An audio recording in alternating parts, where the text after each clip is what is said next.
He opens with an apology, talking to his daughter like he already knows he crossed a line he can't take back. Then we see her lying there in the rain, completely still. It's clear he couldn't save her, no matter how hard he tried.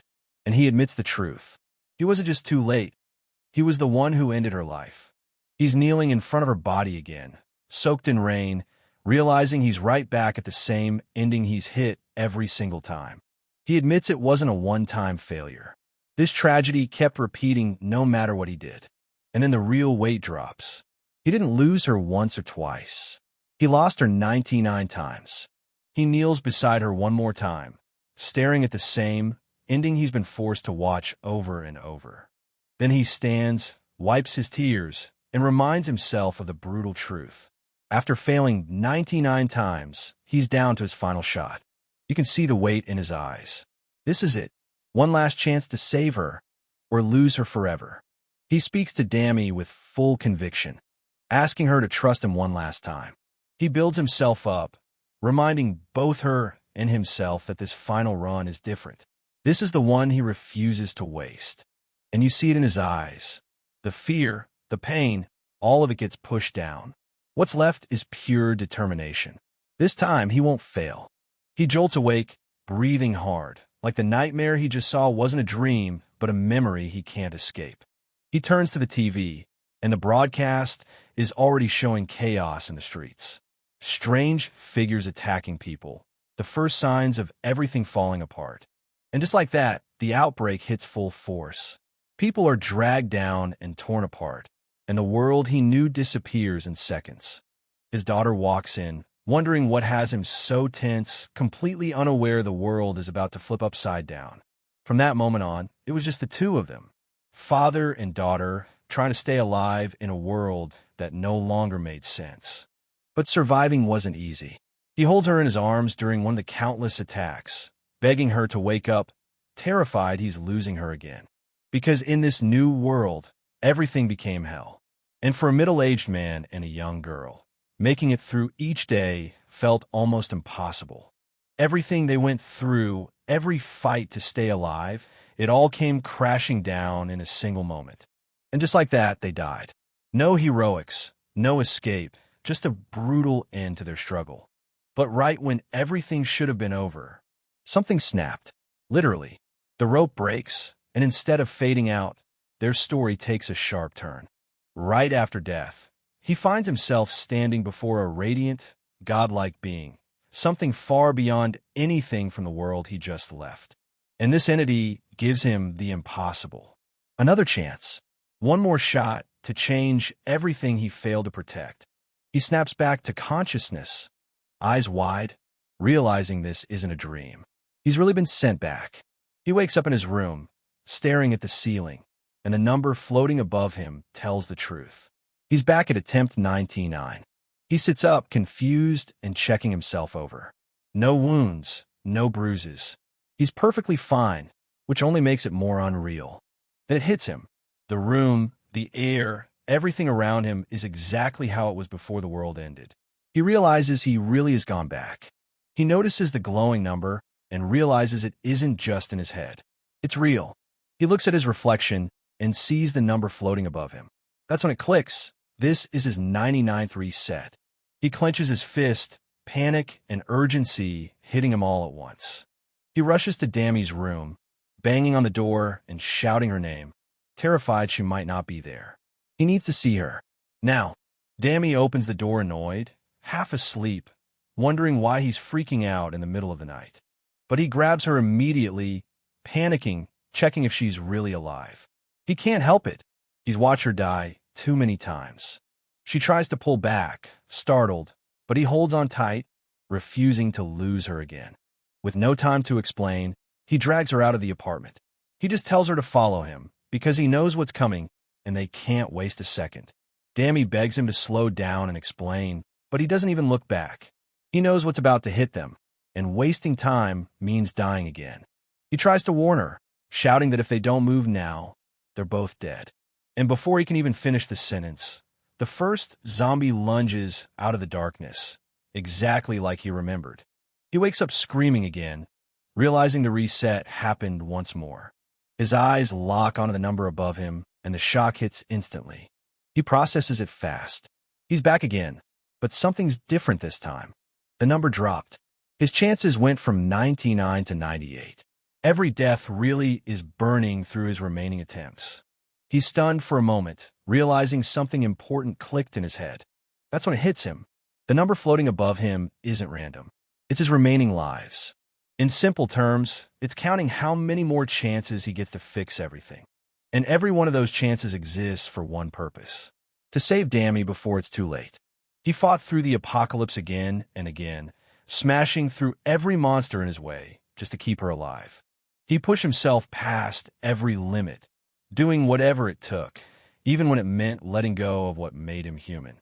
He crawled through darkness, surrounded by the dead, becoming something closer to them than to the person he used to be. And he did every bit of it for one reason: to save her. But no matter how many times he fought, there were moments where he still couldn't reach her in time. He threw himself into the horde over and over, getting torn apart if it meant buying her even a second to run. He kept a weapon in his hand until the very last breath, refusing to die without trying. And after countless deaths and resets, he finally understood something deeper about this nightmare. He barrels through another zombie, moving with pure instinct after so many resets. He swings with everything he's got, taking down anything that blocks his path to her. By this point, he's fought the horde so many times the numbers above his head keep dropping, but he keeps pushing forward anyway. He keeps swinging through the horde, cutting down zombies while the sun beats down on a ruined city.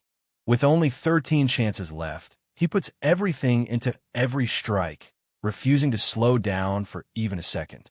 By the time the dust settles, he's covered in blood, gasping for air, but still standing. Another wave down, and one step closer to saving her. He admits to himself that even 100 retries wouldn't have been enough. Even 1,000 chances wouldn't guarantee saving her, but he never stopped trying. Dammy walks toward him, bruised and exhausted, and he can feel the weight of every failure pressing down on him again. Then he hears her call out to him, strained and weak, snapping him out of his thoughts. No matter how many resets he gets, that voice is the reason he keeps moving.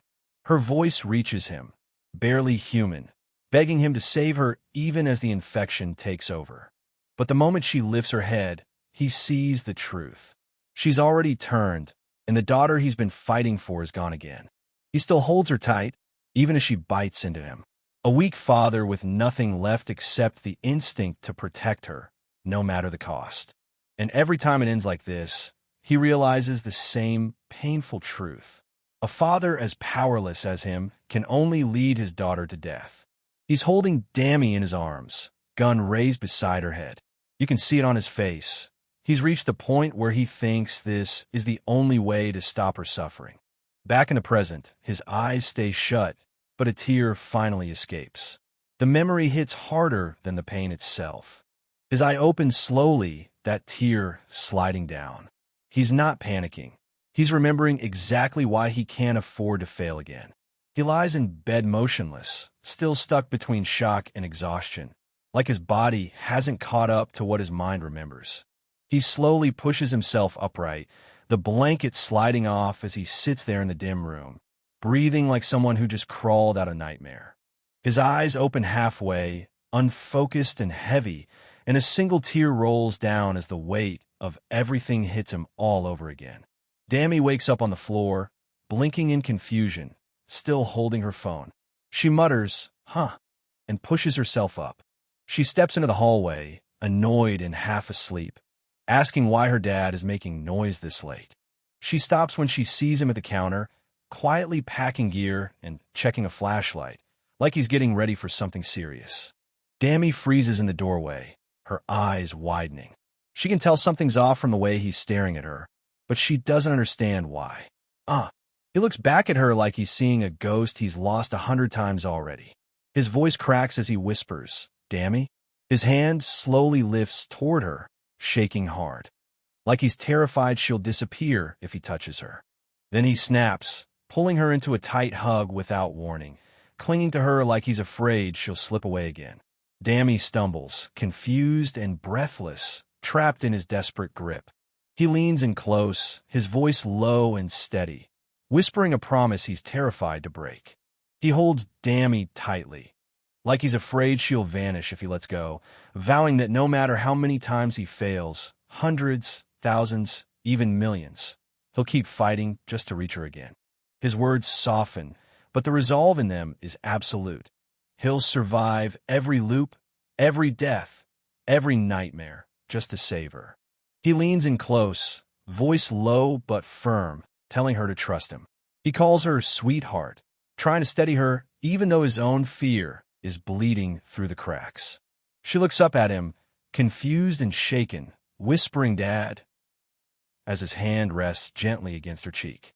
She can tell something is wrong, but she doesn't know what. A single word cuts through the moment like a cold blade.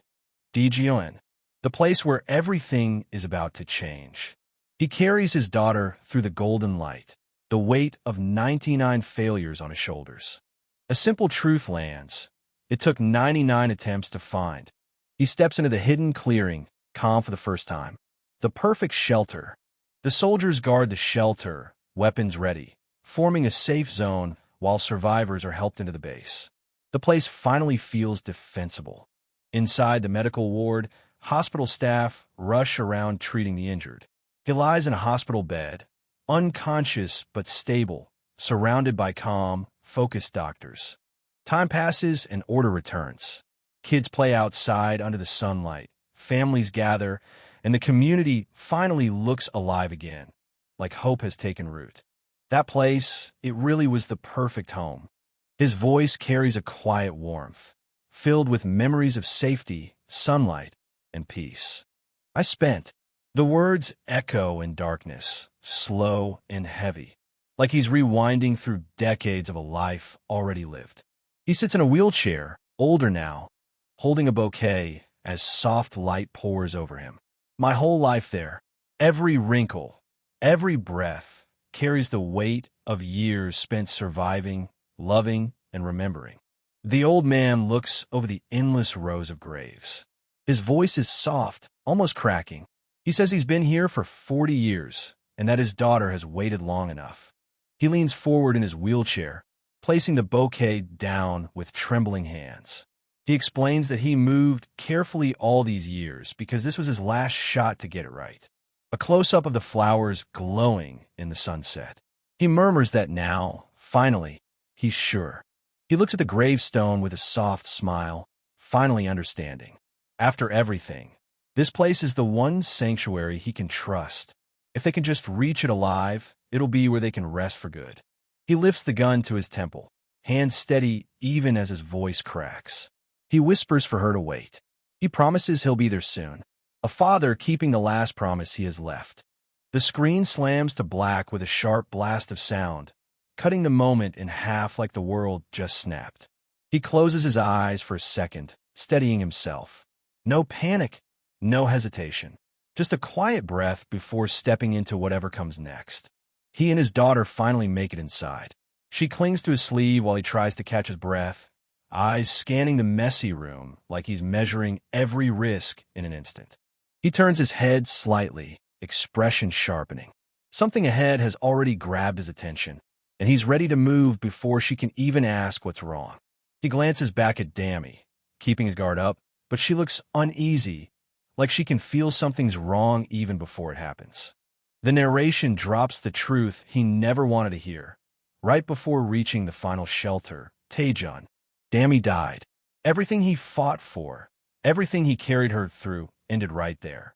He finally admits it. Everything went wrong because of his mistake. We see the moment that mistake happened.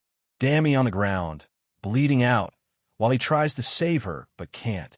He grits his teeth and says he spent 40 years repeating the apocalypse hundreds of times, all for one goal, keeping Dammy alive till the end.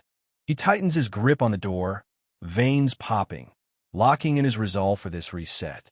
He steps out with that cold, zero hesitation look, telling himself this loop is the one where he doesn't mess up. He swings the door open, expecting danger, but freezes when he sees the place already swarming. Outside, A massive horde is packed shoulder to shoulder, pushing and clawing as the whole street drowns in chaos. After 40 years of looping the same nightmare, he finally admits it. There was one thing he never planned for. A swarm of zombies floods the street again, and that missing variable hits him harder than any bite, something he could have never predicted. And in that moment, he freezes. The guy who survived thousands of runs just stops cold. He admits it straight. This was the one thing that never changed, no matter how many times he ran the scenario. But the moment the horde charges for real, the lead zombie barrels toward him with insane speed. That twisted face hits his vision, and he locks up on the spot. He steps out expecting a clean path, but the moment the door swings open, he's surrounded. Every direction he looks, zombies are already closing in on him. Way too many and way too fast. Then it hits him. In every loop, this hallway was supposed to be empty, but now a mutated one drops right in front of him, breaking the pattern he relied on. That one rule he trusted his whole life is gone. There were never supposed to be zombies at the door. She screams for her dad, but he doesn't even turn. He's locked in, focused on what's waiting outside that door. The moment she reaches for him, he shoves her back with everything he's got. He's not being cruel. He's forcing her away before the swarm gets in. She hits the floor hard while he steps straight into the blinding light outside. No hesitation. No second look. He's throwing himself out there alone. He glances back for a split second, realizing the horde is right on him, and he's already running out of time. Dammy's on the floor, frozen, staring at him like she still can't believe what he just did. And in that moment, she finally understands. He's closing the door. On her. Dammy hits the floor and lets out a scream. She finally realizes something's wrong. Her dad isn't pulling her back. He pushes her away. She scrambles up and reaches for the door, shouting at him, demanding to know what he's doing. She still thinks he'll answer her like he always did. She bangs on the door with everything she has, begging him to open it, yelling for him to hurry as the danger closes in. The zombies slam him against the door, burying him under the swarm while she screams for her dad on the other side. He roars back at them, forcing himself forward even as they rip into him, refusing to fall. His eye goes wide and cold, like the last bit of awareness is slipping away. He talks about grief like it's a physical wound, something that carves you open. And after everything he's lived through, he knows that feeling too well. We see Dammy breaking down, and he admits he's already felt that same agony 99 times, every time he failed to save her. Then it cuts back to him being ripped apart by zombies. And he says it straight, death doesn't scare him anymore. He's lived through it so many times, the pain barely registers now. We see baby Dammy laughing in her crib, and it hits why he kept fighting. This is the moment that started everything for him. Then we jump to his younger self holding her, smiling like she's his whole world. This is the life he's been trying to protect through all those retries. So now, after everything he's been through, he's finally ready to move forward. He remembers the days when she was just a tiny baby, smiling at him like he was her whole world. That memory hits him right in the chest. Now she's on the other side of the door, crying and begging him not to leave, while he holds the infected back with everything he has left. He tells her not to cry, trying to sound steady even as he's falling apart. His face goes calm. He's already made his choice. For her, he'll endure whatever comes next. He feels everything slipping and wonders if this is really where it all stops for him, after everything he's done. For the first time in all these loops, he actually panics, asking himself if this is the moment he stays dead for good.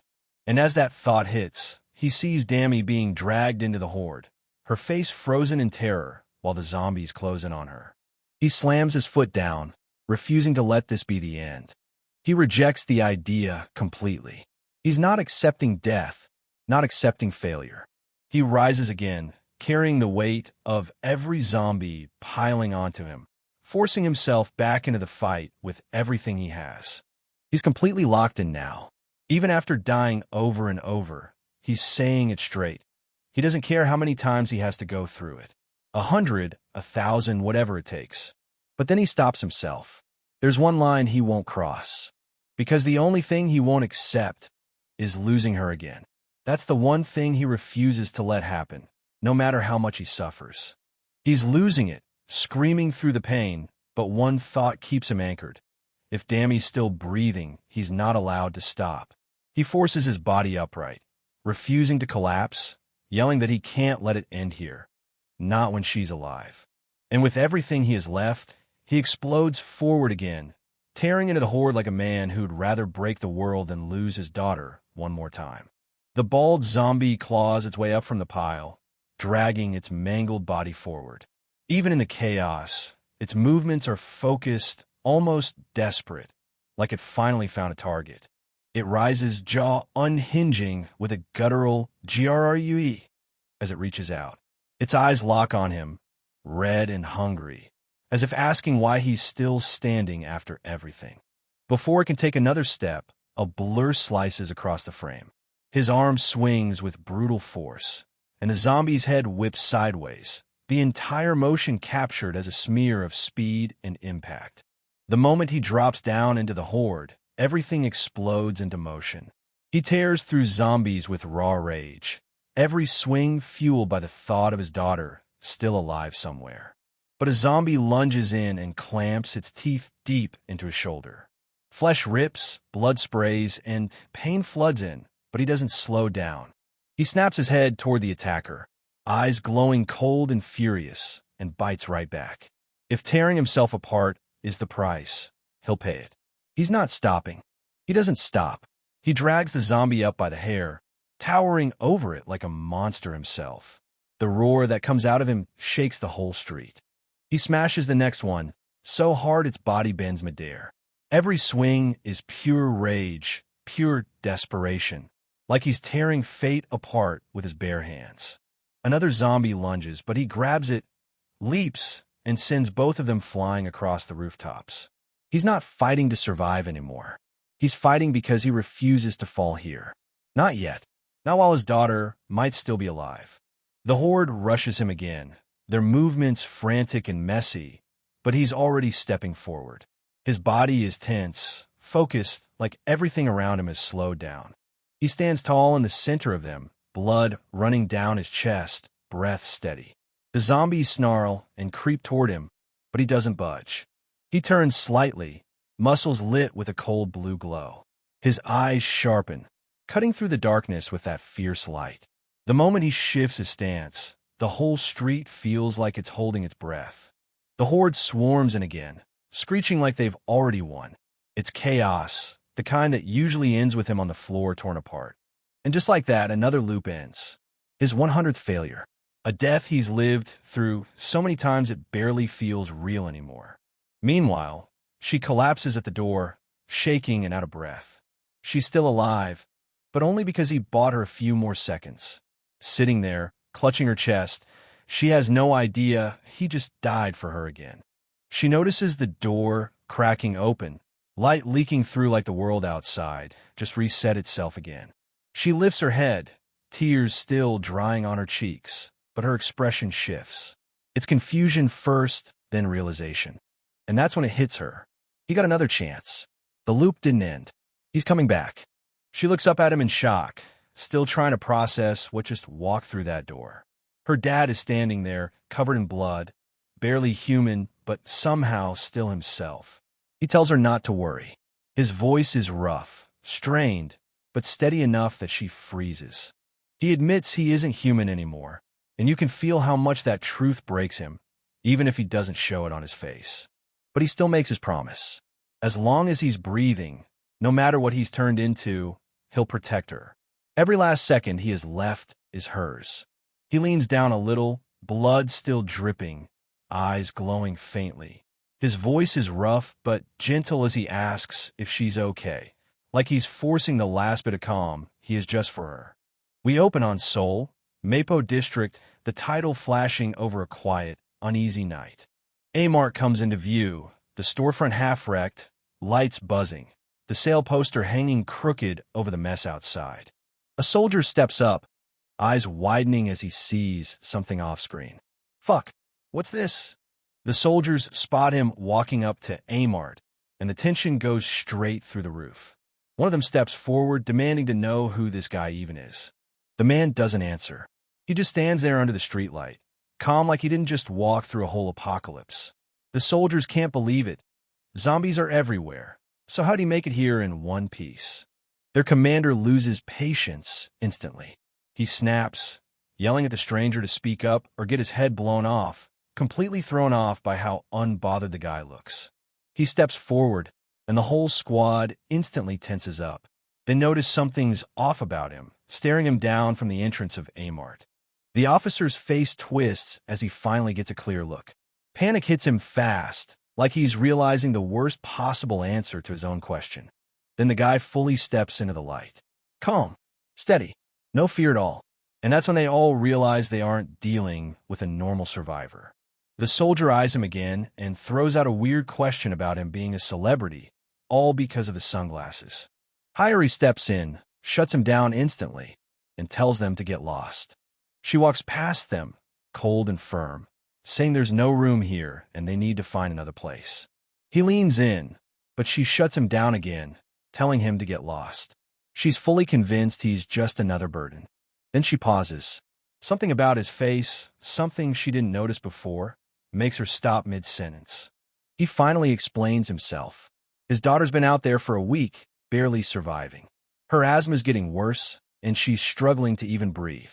He begs them to help him save her. He suddenly drops to his knees, voice cracking as he begs them to at least take Dammy in, even if they throw him out. The desperation hits everyone like a punch. Cha Hyori stares at him, completely still. For a second, she actually looks conflicted. She's trying to figure out why a guy who looks that strong is acting like this. But then her expression snaps. Rage flashes across her face. She hates people trying to guilt-trip their way in, and his plea sets her off instantly. The soldier bursts out laughing, calling him insane for trying to pull an emotional plea on their captain. Another soldier walks up with Hyori, mocking the idea that sympathy would work on her. They look down on the pair like it's already a done deal. But Hyori suddenly freezes. Her eyes shake, her face scrunches, and she starts sniffling out of nowhere, tears rolling as everyone stares in shock. Hyori exhales hard and turns away. "Let them in," she says, trying to sound firm. She glances back sharply. "Don't get the wrong idea. We just need more manpower to guard the mart." A soldier beside her whispers, "Wipe your nose first." Hyori walks off pretending nothing happened, while the soldiers stare at her. The man and his daughter follow behind, finally being allowed inside. He stands there quietly, watching her walk away, the streetlight catching the edge of his glasses. His expression softens for the first time since arriving. A small smile appears as he murmurs to himself, almost nostalgic, "You're still the same." The thought settles in his mind, heavier than his tone suggests. Captain Cha Hyori. Hyori's reputation flashes across the screen. A former soldier who pulled terrified survivors together and turned a supermarket into a fortress. Her silhouette stands against the neon serpent imagery, icy and intimidating. She looks like someone who doesn't flinch, no matter the danger. But the narration cuts through that hardened image. For all her cold discipline, stories about parents trying to save their children always hit her where she can't defend herself. Dammy suddenly yells "Dad," and runs to him, leaving him stunned because that wasn't part of the plan at all. She scolds him while coughing hard, and a soldier steps in, ordering, "You too, come with me." Dammy's coughing gets worse. The soldier moves closer, but the man cuts in, voice firm and cold. "Stop it." Dammy stumbles, clutching her head as the soldier glares. He snaps at her like she's causing trouble, but it's obvious she's barely holding herself together. Her father rushes in, steadying her before she collapses. His hands grip her shoulders, trying to keep her calm while her breathing turns shaky and uneven. He realizes what's happening. Dammy's mental state is breaking down faster than before. If she doesn't rest soon, it won't just be exhaustion.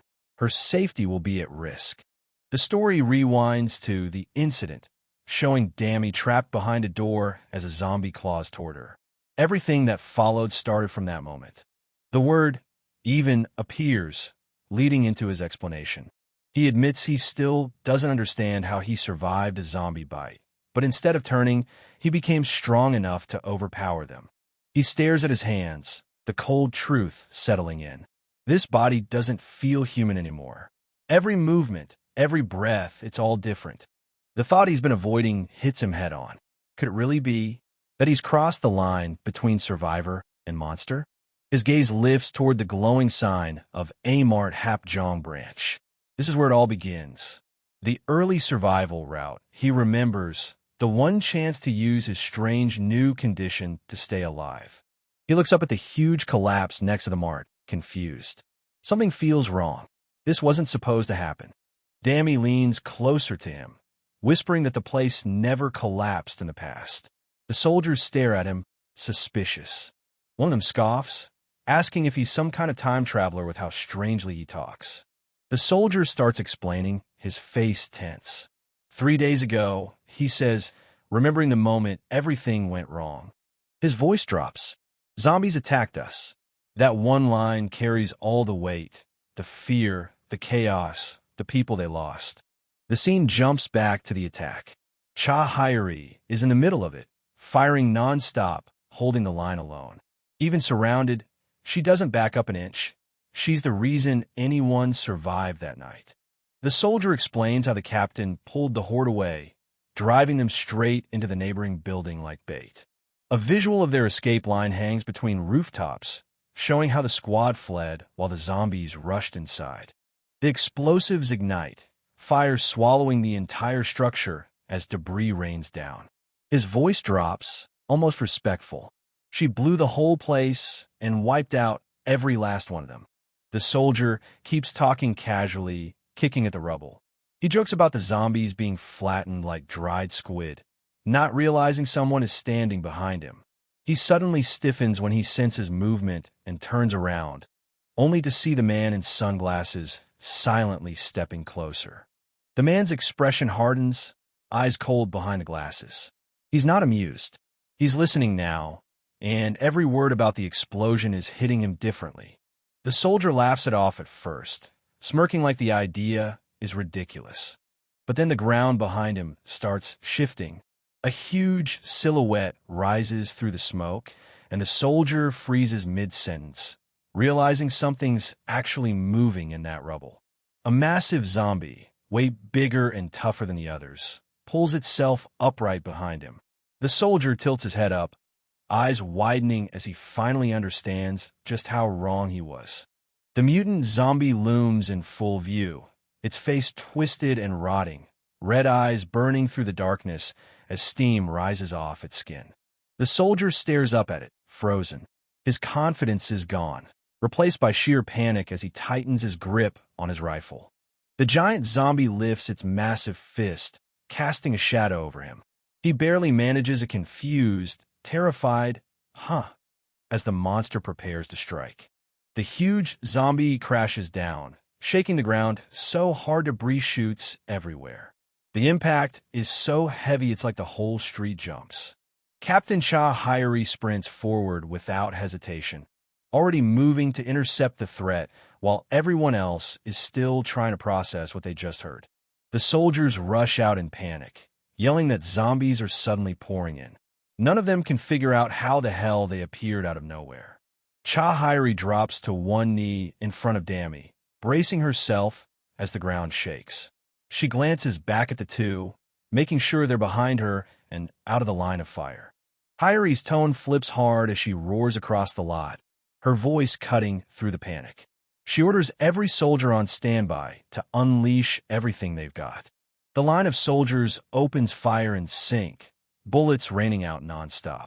But the massive zombie soaks the hits without slowing down, each shot sparking off its body like it's nothing.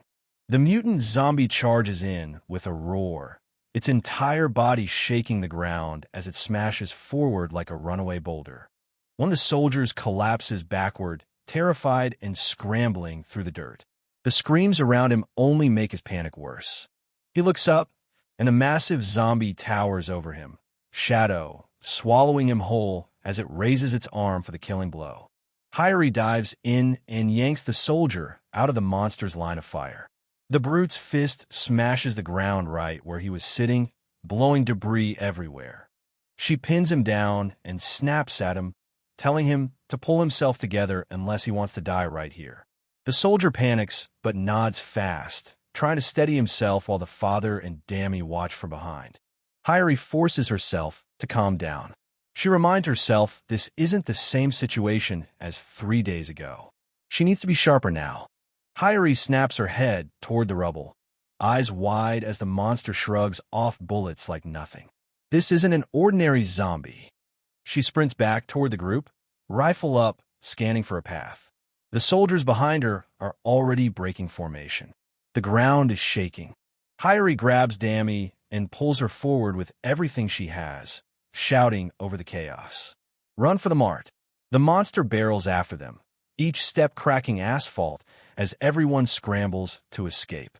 Hyori shouts at him to quit talking and just move.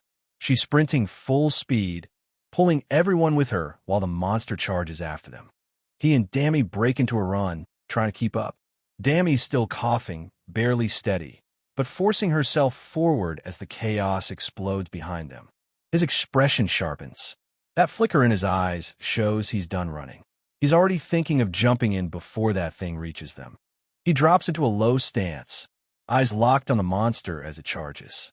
The moment his foot hits the ground, he's already moving. He rockets forward like a blue streak, muscles coiling and releasing all at once. There's no hesitation, no fear, just raw momentum. His plan snaps into place. If they can pull that thing toward the barricade outside the mart, they might actually have a chance. Hyori runs toward the mart, determined to use the barricade to stall the monster while she searches for its weak point. She suddenly slows, sensing something wrong as the lights from the entrance spill out.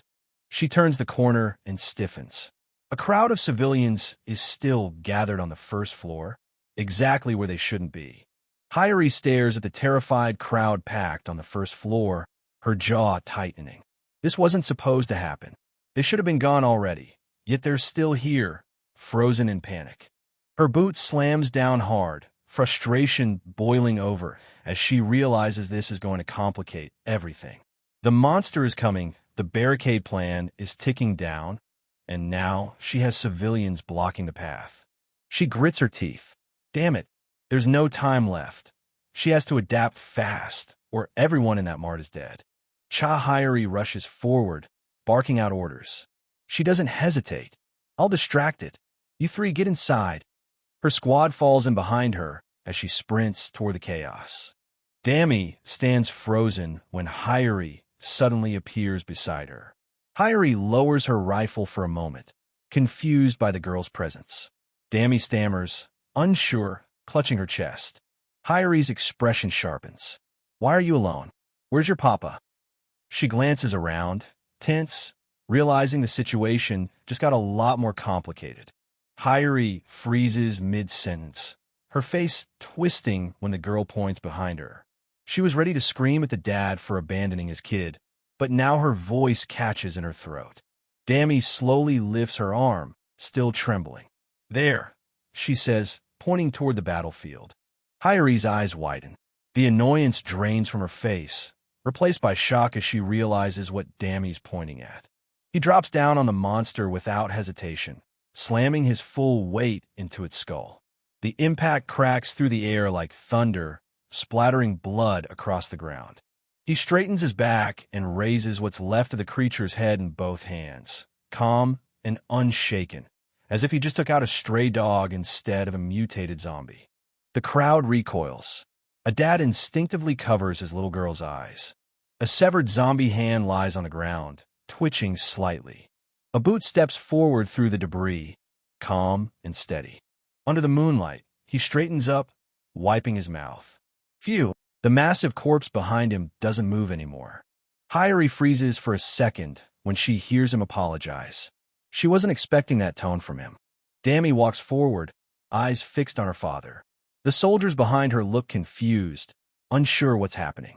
He stands there in front of the corpse he just crushed, covered in blood and dust, forcing a smile as he says he broke his promise because he was terrified of watching her suffer. Hyori raises her rifle, keeping distance as she stares him down under the broken streetlights.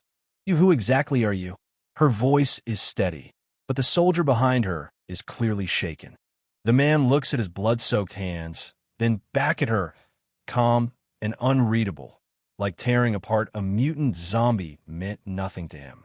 Min-Seok starts to speak, giving his name with a calm, steady voice. Ryu Min-Seok, Dammy's father. Dammy rushes in, cutting him off with a worried look. Stop! Papa, don't say it. She grabs his arm, desperate. If you reveal yourself now, it'll only get worse. Min-Seok pushes up his glasses, the lens catching a sharp glare. I'm a zombie expert, he says like it's the most normal thing in the world. Hyori squints at him, confused. Expert. Dammy looks just as lost but stays quiet, watching him carefully. Min-Seok steps forward, calm despite the giant corpse beside him. Since the outbreak started, I've studied everything about them.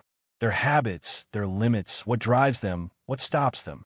It's the only reason I'm still alive. Min-Seok gives a calm smile, wiping the blood off. Glad I could help today. Looking forward to working with you all.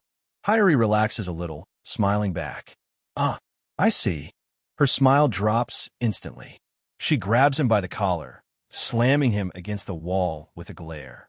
You think this makes us buddies? Explain. Now.